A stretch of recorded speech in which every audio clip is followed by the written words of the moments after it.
Hello student, स्वागत है आपका एक और नए वीडियो में। आज हम हरमन मेलविल की फेमस नोवेला बिली बर्ड की समरी को अच्छे तरीके से समझ रहे हैं। इसमें उन्होंने हमें बिली बर्ड नाम के ही एक सेलर की लाइफ के बारे में बताया कि वो किस तरीके से जिया और फाइनली उसकी कैसे मौत होती है, इसके बारे में उन्होंने बताया है। तो चलिए अब हम लोग इस नोवेला के इंट्रोडक्शन को देखते हैं और उसके बाद फिर समरी को अच्छी तरीके से समझते हैं। तो बिली बर्ड का पूरा टाइटल है बिली बर्ड सेलर या बिली बर्ड फोर्ट ऑफ मैन, और ये एक नोवेला है। नोवेला नॉवेल्स से छोटी होती हैं। नॉवेल्स यूजुअली काफी बड़ी रहती हैं, लेकिन नोवेला काफी छोटी रहती है। और इसे अमेरिकन राइटर हरमन मेलविल ने करीब 1891 में लिखा था, लेकिन ये अनफिनिश थी, इसीलिए क्योंकि उनकी मौत हो गई थी हरमन मेलविल की, और ये इनकम्प्लीट रह गई थी। तो जब फाइनली 1924 में इसे कंप्लीट किया कंप्लीट किया गया और पब्लिश किया गया, तब क्रिटिक्स ने उसे मास्टरपीस का दर्जा दिया। यानी ये जो नॉवेल थी बहुत ही ज्यादा पॉपुलर हो गई और तुरंत ही ये हरमन मेलविल के सारे वर्क्स में एक क्लासिक समझी जाने लगी। तो बिली बर्ड एक काफी हैंडसम सेलर था, और वो अपने ही एक साथी जिसका नाम था जॉन क्लेगार्ड, जो उसी शिप में काम किया करता था, और वो एक मास्टर एट आर्म्स था। यानी कि उस शिप में जो भी आर्म्स थे यानी हथियार थे, उनकी निगरानी करता था, उन्हें रखता था। तो ऐसा इंसान जॉन क्लेगार्ड होता है, लेकिन वो बिली बर्ड से नफरत किया करता था, उससे जला करता था, और इसी वजह से बिली बर्ड उसे मारना तो नहीं चाहता था, लेकिन जब वो गलती से उसे स्ट्राइक करता है, उस वजह से जॉन क्लेगार्ड की मौत हो जाती है।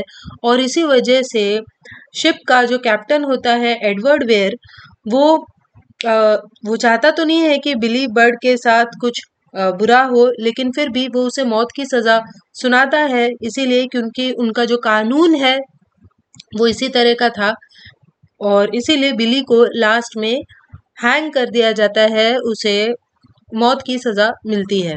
अब चलिए हम लोग इस नोवेला की समरी को और अच्छे तरीके से समझते हैं। तो बिली बर्ड एक यंग सेलर की कहानी है, serving honourably on board the merchant ship Rights of Man. तो वो एक merchant ship Rights of Man में काम किया करता था, before being conscripted forced into service. यानी कि लेकिन बाद में राइट्स ऑफ मैन से उसे फोर्सफुली निकालकर एक दूसरे वॉरशिप में भेज दिया जाता है, एक ऐसे शिप में जो लड़ाई कर रहा था दूसरे देश के शिप्स के साथ, और उस शिप का नाम होता है बेलीपोटेंट। तो बेलीपोटेंट का एक लैटिन वर्ड है ये, जिसका मतलब होता है ऑल पावरफुल इन वॉर, यानी कि जिसे कोई नहीं हरा सकता। तो इस तरीके से बिली बर्ड जो है उसे फोर्स किया जाता है बेलीपोटेंट नाम के शिप पर काम करने के लिए, और वो बेलीपोटेंट पर आता है। Just as he had done in his service on the merchant ship, Billy quickly distinguishes himself aboard the बेलीपोटेंट।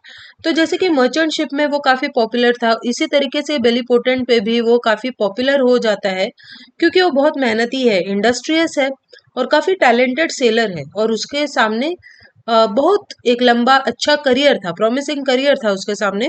Perhaps even more remarkable than Billy's skills as a sailor, however, is his goodness and innocence. तो वो एक अच्छा seller तो है ही, लेकिन उससे भी अच्छी बात जो उसमें थी वो ये कि वो एक बहुत अच्छा इंसान था, गुडनेस थी उसमें, और वो काफी इनोसेंट भी था, भोला भाला था। The integrity and the guilelessness of the young sailor win him friends. अब वो इतना ज्यादा इंटीग्रिटी है उसके अंदर, इतना वो भोला है, इतना अच्छा है, जिस वजह से उसके बहुत सारे एडमायरर्स, बहुत सारे फ्रेंड्स उसके बन जाते हैं। और जो सुपीरियर्स हैं यानी उसके जो हेड हैं, वो भी बिली बर्ड को काफी पसंद किया करते थे, और उसकी तारीफ किया करते थे, और उसके ब्राइट फ्यूचर के बारे में सोचा करते थे। But not every one is a fan, लेकिन हर कोई उसका फैन नहीं था। और बहुत जल्दी जेलेसी के कारण जो एक और शिप में काम करने वाला व्यक्ति होता है, जिसका नाम होता है क्लेगार्ड, जो कि शिप का मास्टर एट आर्म्स था, वो बिली बर्ड से जेलस हो जाता है। क्लेगार्ड रिजेंट्स बिली स्टर्लिंग रेपुटेशन। तो क्लेगार्ड को ये बात बिल्कुल पसंद नहीं थी कि बिली बर्ड की रेपुटेशन इतनी अच्छी है, सभी लोग उसे पसंद करते हैं, and the charmed life for which the young man seems distilled. तो क्लेगार्ड को ये पसंद नहीं आ रहा था कि इस यंग मैन बिली बर्ड की जो लाइफ है वो इतनी अच्छी चल रही है, क्यों अच्छी है। Claggard's bitterness manifests most clearly in his hostility, his criticism and judgment of all that Billy does. तो बिली जो कुछ भी करता है, क्लेगार्ड बिटरनेस के कारण, कड़वाहट जो उसके मन में थी, इसके कारण वो हमेशा बिली को क्रिटिसाइज करता है और बहुत ही हॉस्टाइल बुरे तरीके से उससे पेश आता है और उसे जज करता है। When Billy accidentally spills soup on Clegard's boots and makes a self-deprecating remark, Clegard takes the event as a willful offense. और जब एक बार बिली सूप पीते पीते गलती से क्लेगार्ड के जूतों पर गिरा देता है, तो इस बात को क्लेगार्ड बहुत ही ऑफेंसिवली लेता है, उसे बहुत गुस्सा आता है। He takes the crew's laughter as a sign of Billy's disrespect. और जब क्लेगार्ड देखता है कि सभी लोग हंस रहे हैं, बाकी के जो क्रू के मेंबर्स है वो हंस रहे हैं, तो उसे और गुस्सा आता है और उसे ऐसा लगता है कि बिली ने उसका डिसरिस्पेक्ट किया है। और उसी मोमेंट से क्लेगार्ड सोच लेता है कि वो किसी भी तरीके से बिली से रिवेंज लेगा, बदला लेगा, और इसीलिए वो अपने असिस्टेंट स्क्वीक को एक कॉन्स्पिरेसी रचने के लिए कहता है, कोई षड्यंत्र रचने के लिए कहता है। One night, Billy is awakened from a deep sleep by an unknown figure and summoned to an isolated part of the ship.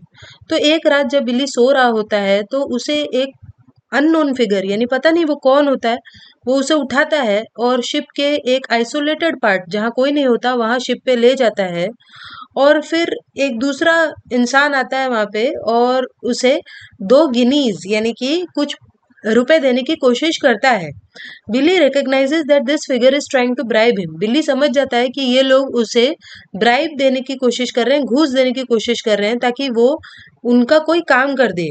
लेकिन बिली के अंदर बहुत ज्यादा इंटीग्रिटी होती है और इसीलिए वो तुरंत ही रिफ्यूज कर देता है, मना कर देता है और वो अलार्म रेज करना चाहता है, यानी शोर करना चाहता है, लेकिन इससे पहले कि वो कुछ करे वो लोग वहां से भाग जाते हैं। Despite Billy's innocence and fidelity, however, Claggart brings the events of the evening to the attention of Captain Vere. तो बिली इनोसेंट है, उसने कुछ भी नहीं किया, लेकिन फिर भी क्लेगार्ड कैप्टन वियर यानी जो शिप के कैप्टन हैं उनको बताता है ये सारी बातें कि कैसे जो बिली है वो घूस लेने वाला था, intimating that Billy is the ring leader of an attempted mutiny on ship. और वो कैप्टन वेयर से ये भी कहता है कि जो बिली है वो एक षड्यंत्र रच रहा है और वो शिप पर हमला कराने वाला था और वो ऐसे गिरोह का लीडर है। Despondent at being the target of such accusations, Billy lashes out at Claggart. ये सब सुनकर बिली को बहुत गुस्सा आता है और वो क्लेगार्ड से झगड़ने लगता है और उसके सर पर पंच मारता है।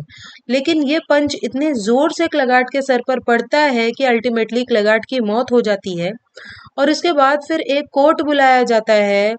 While conceding to the blow that took Clegard's life, Billy adamantly maintains his innocence in regard to any mutiny.